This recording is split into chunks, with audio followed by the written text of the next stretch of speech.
السلام عليكم ورحمة الله وبركاته. استكمالا للفيديو اللي فات اللي اتكلمنا فيه عن مشكلات التشخيص. احنا قلنا كتير من الأمهات بتشتكي إن الأخصائي مشخص ابني تشخيص والطبيب مشخص ابني تشخيص تاني.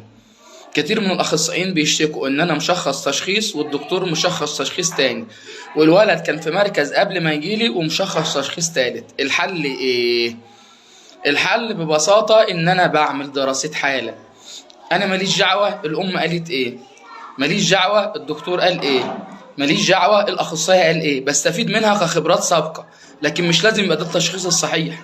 وارد جدا، ده كتير جدا الدكتور بيغلط في التشخيص، كتير جدا الام بتغلط في التشخيص، كتير جدا الاخصائي اللي قبل مني بيغلط في التشخيص. الحل ايه؟ دراسة الحالة. انا بعمل دراسة حالة، بشوف مشكلات الطفل ايه، الطفل بيشتكي من ايه، الام جايباه عندي ليه، ومن هنا بتبدأ عملية التشخيص. انت شاكك في ايه؟ شاكك في اعاقة عقلية؟ اعمل اختبار ذكاء.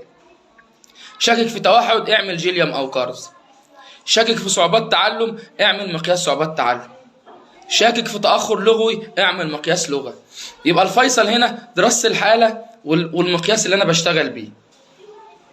الدكتور بيشخص تشخيص غلط، مفيش مشكلة، أنا شخص صح. دراسة حالة ودراسة الحالة المرضية بتاعة الطفل، التاريخ المرضي بتاعه، واختار له المقياس اللي هيحدد الطفل عنده إيه.